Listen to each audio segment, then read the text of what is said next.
Hello friends, welcome to Shorthand Academy. In this video, we are going to take another dictation for CRPF ASI Stenographer Exam 2023.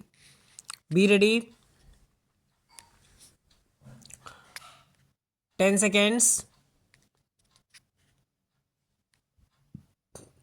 5 seconds,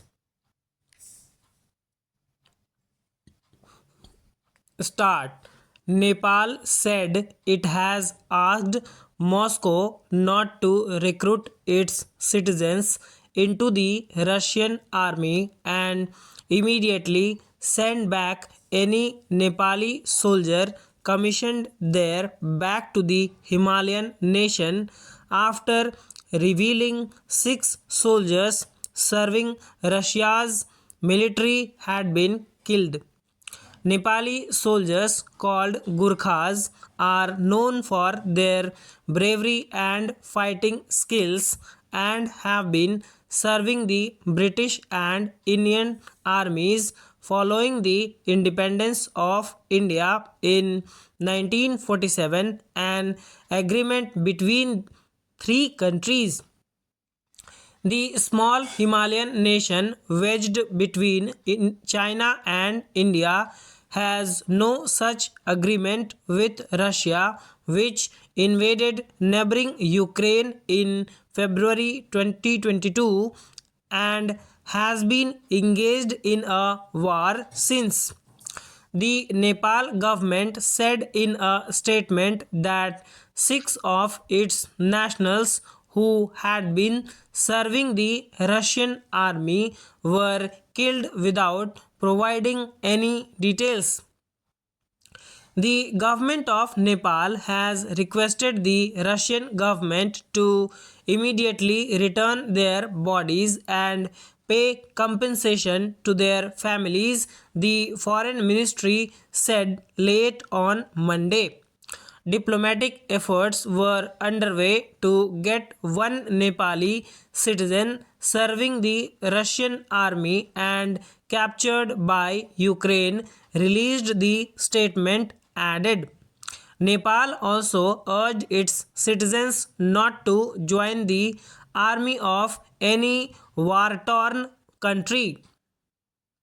English Daily, the Kathmandu Post quoted Milan Raj Tuldar, Nepal's ambassador in Moscow, as saying that 15 to 20 Nepalis were working as mercenaries in the Russian army. The Russian embassy in Kathmandu did not immediately respond to a request for comment. Millions of Nepali nationals are employed in civilian work mainly as laborers in industries and construction sites in South Korea, Malaysia, and Middle East. UN Secretary General Antonio Guterres said that the fast deteriorating humanitarian system now risks a total collapse. The United Nations said 1.87 million people, more than 80% of Gaza's population, have been driven from their homes since the start of the Israel Hamas war, triggered by the deadly October 7 Hamas assault on southern Israel. The UN also says that all telecom services have been shut down due to cuts in the main fiber routes. On Wednesday, the United Nations chief urged the UN Security Council to use its clout to avert a humanitarian catastrophe in Gaza. Here is what is happening in the war. Arab nations fine-tuning proposed UNSC resolution. Arab nations at the United Nations are fine-tuning proposed UN Security Council resolution calling for a ceasefire in the 2-month Israel-Gaza war. Riyad Mansour, the Palestinian UN ambassador, said Wednesday that it's essential that the UN's most powerful body demand a halt to the conflict following the resumption of bloodshed in Gaza after the end of a week-long humanitarian truce on December 1. Surrounded by members of the 22-nation Arab group, Mansour also told reporters that a ministerial delegation from Arab nations and the 57-member Organization of Islamic Cooperation headed by Saudi Arab's foreign minister will be in Washington on Thursday to meet with us officials.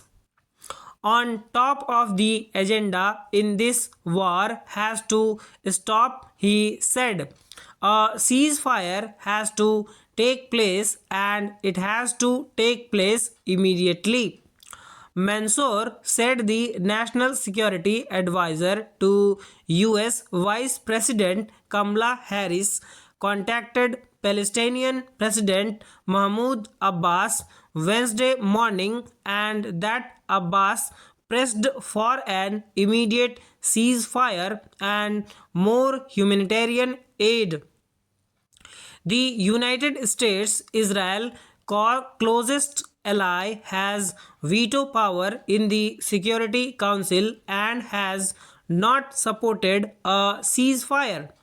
On Tuesday, US Deputy Ambassador Robert Wood told reporters that the role of the Security Council in the Israeli-Gaza war is not to get in the way of this important diplomacy going on the ground, because we have seen some results, although not as great results as we want to see.